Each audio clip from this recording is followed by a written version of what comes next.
میں حاملہ ہوں مگر میں جسمانی طور پر صحت مند نہیں ہوں، جلد بیمار ہو جاتی ہوں۔ میرے شوہر حمل ضائع کروانے کا کہہ رہے ہیں، انہیں لگتا ہے کہ میں ابھی بچہ پیدا کرنے کے قابل نہیں ہوں، بتائیے مجھے کیا کرنا چاہیے؟ دیکھیں، بچہ ضائع کرنے کے جو سائیڈ ایفیکٹ ہیں وہ زیادہ آپ کی صحت کو نقصان پہنچائیں گے۔ یہ عجیب سی ایک فضول سی بات لوگوں میں مشہور ہو گئی ہے کہ پریگننسی میں عورت جو ہے نا وہ کمزور ہے تو حمل گرا دے۔ حمل گرانے سے زیادہ اس کے سائیڈ ایفیکٹ ہیں، اور حمل جب 4-5 مہینے کا ہو جاتا ہے تو پھر عورت کی صحت عام معمول سے بھی ہٹ کے زیادہ بہتر ہونا شروع ہو جاتی ہے۔ تو پریگننٹ ہونا عورت کے لیے ایسے ہی ضروری ہے جیسے مرد کے لیے ایکسرسائز ضروری ہے، بھاگنا دوڑنا۔ اگر مرد آرام سے گھر میں ہاتھ پہ ہاتھ رکھ کے بیٹھ جائے تو کمزور ہو جائے گا۔ تو یہ سب چیزیں نیچرل ہیں، کیونکہ مرد کو اللہ نے جسمانی محنت کے لیے پیدا کیا، وہ نہیں کرے گا تو مرے گا وہ۔ تو اسی طرح عورت کا ولادت کے عمل سے گزرنا یہ اس کی نیچر کا حصہ ہے۔ تو اس سے آپ کی صحت خراب ہونے کے بجائے بہتر ہونا شروع ہو جائے گی۔ تو اپنے میاں کو منع کریں اس فضول کوشش سے، اور ڈاکٹر سے بھی مشورہ کر لیں، گائنی کی کوئی اچھی ماہر ڈاکٹر ہو اس سے بھی مشورہ کر لیں، اور ایک ڈاکٹر سے کبھی مشورہ نہ کیا کریں۔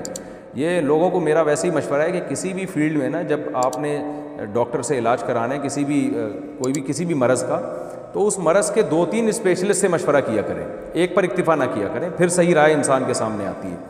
تو گائنی کی جو بھی اسپیشلسٹ ڈاکٹر ہیں 2-3 ڈاکٹروں سے آپ مشورہ کر لیں کہ میری جان کو کوئی خطرہ ہے یا کیا ہے، وہ آپ کو صحیح گائیڈ کر سکیں گی۔ اور ویسے بھی حمل جب 4 مہینے کا ہو جائے تو پھر تو گرانا بالکل حرام ہے۔ 4 مہینے سے پہلے اگر خدا نہ خواستہ آپ کو مرنے کا خطرہ ہے تو پھر تو گرا سکتی ہیں۔ نارملی 4 مہینے سے پہلے بھی جب حمل ٹھہر گیا تو پھر گرانا جائز نہیں، کیونکہ انسانی زندگی اب اس سے متعلق ہو چکی ہے، اب ہارٹ بیٹ پیدا ہو جاتی ہے بچے میں، تو اس کو بھی گرانا جائز نہیں ہے۔ وہ بھی ایک انسان ہے جس کی یعنی ایک ایسا جرثومہ ہے جس کو انسان بننے کے لیے اللہ نے سلیکٹ کر لیا ہے، اب زندگی کا حق اس سے متعلق ہو گیا ہے، تو اس کو بھی اب گرا نہیں سکتے۔ تو مذہبی لحاظ سے یہ پابندی ہے، اور صحت کے لحاظ سے بھی آپ کو نقصان ہوگا اس میں۔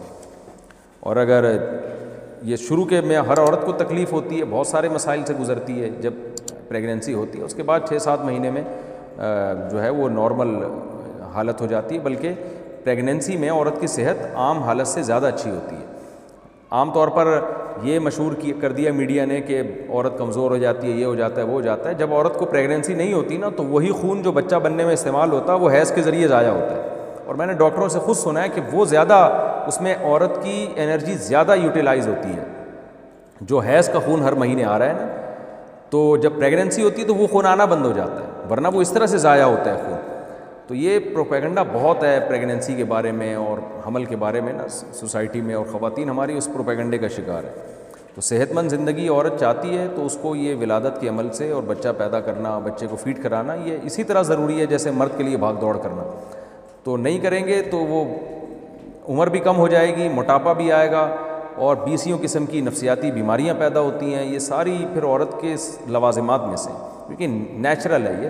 تو عورت یہ جو حمل روکنا اور بچوں کی پیدائش میں بہت زیادہ وقفہ کر دینا، یہ سب فطرت سے لڑنے کے مترادف ہے۔